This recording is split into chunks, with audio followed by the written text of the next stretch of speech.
Hello and welcome to Battleships on the Commodore 64, and it says 87 but for some reason I thought this came out 88.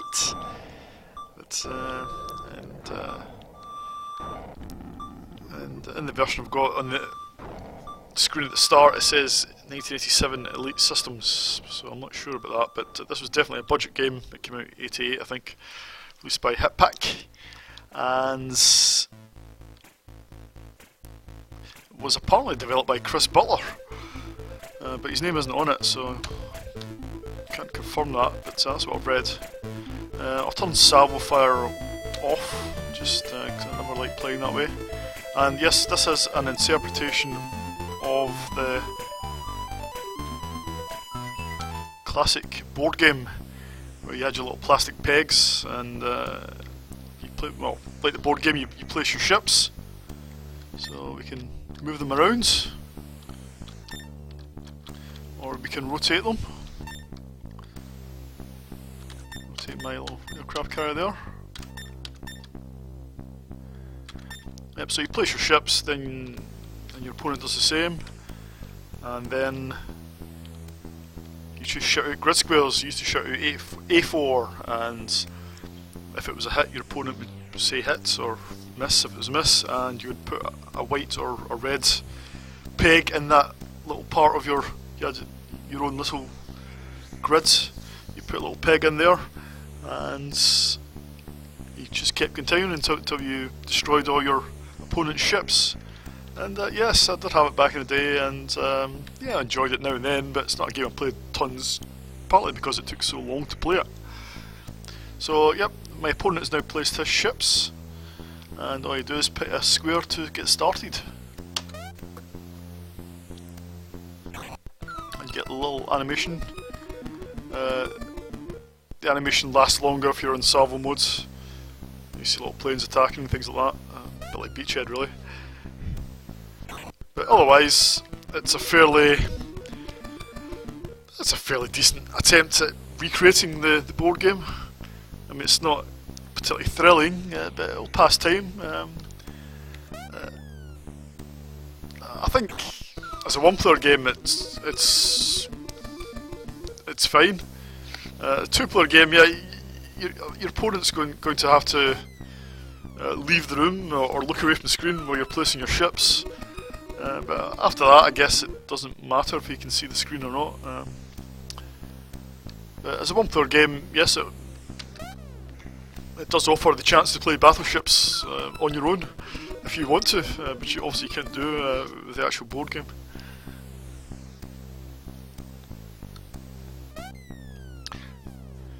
And things can get reasonably tense once it gets towards the end of the game, and the race is on really to sink the other player's ships before your last ship is gone.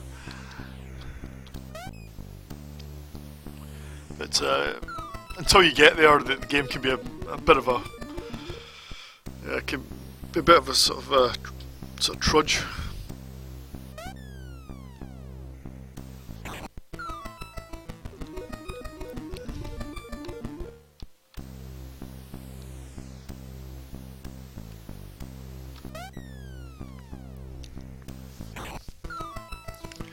So yeah, graphically, I mean, this screen is functional. I mean, you can't really expect it to look much better than it does. The little ships are pretty well drawn, I think. The map is well drawn as you could hope for. It'll be clear. The animation is not brilliant, but I mean, it's not necessary, but it adds something.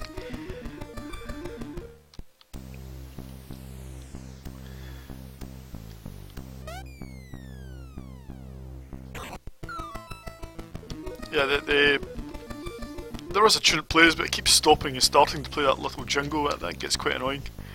Obviously, if you're playing salvo modes, you've got a bit of a longer run. I think you put down 20 or 25 shots in one go.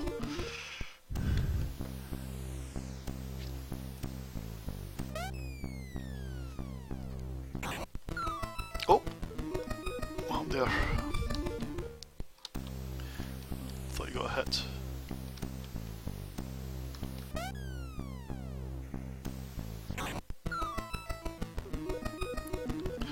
Well, not hit anything so far.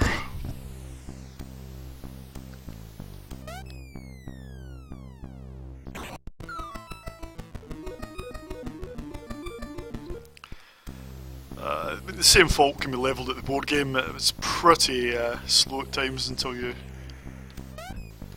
manage to get hit. Then you've got to work out which orientation the ship is, or even what ship it is.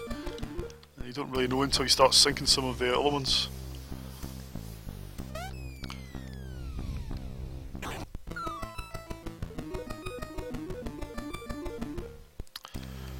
I'm determined to at least sink one ship before the video ends, but I suspect people might have given up by then. Hey! Ah. So the enemies managed to... No, I've managed to get hit, yes! I thought the computer had. Right, so now I've got to guess the next shot. Let's go that way.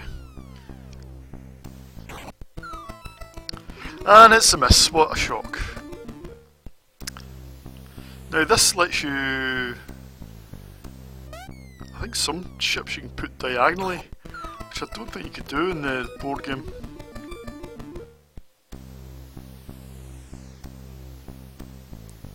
So that is a difference. It's got to be that way, isn't it? No.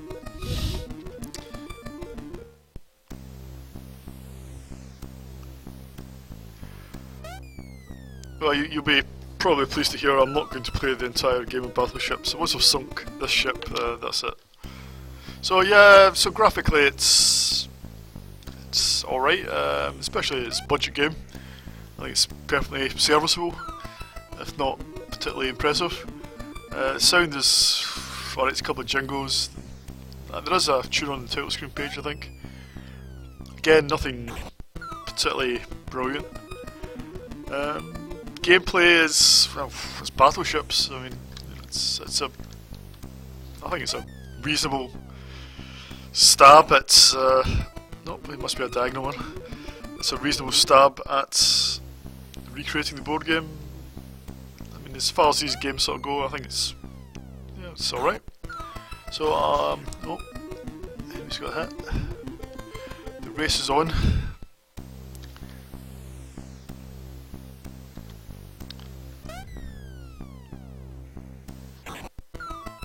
Ah! I just know it's going to be the very last direction I try.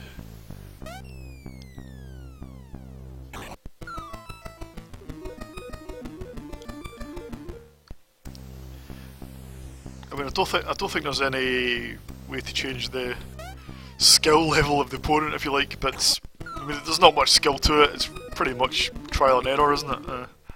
So I can understand why that function would be there.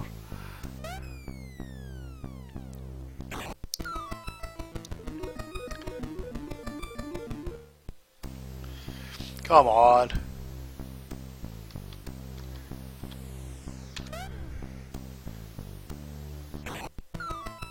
Yay.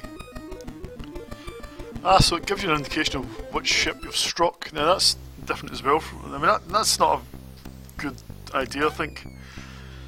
That takes away, I mean, it gives you a bit of a hint really as to what ship you're currently attacking. If you played the board game, you don't really know. Which I think is better.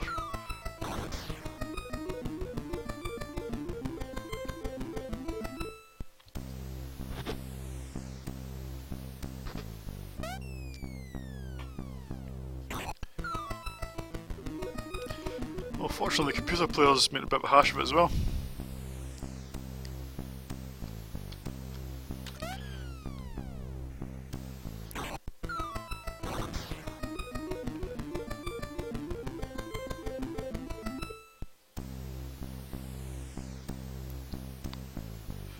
Yep, so what will I rate it? Well, I mean, I don't think it's a terrible game, but it's just... I mean, it's arguable that it's better than two players. I mean, if you want my opinion, if you've got two players, you're better playing the real thing. as a one-player game, well, at least it gives you the chance. There we go. Gives you the chance to play battleships if you want. There's a bit of tension once you get towards the end, I think. It's a bit more exciting, but the first sort of part of the game is pretty dull. Now I've got to find the next ship.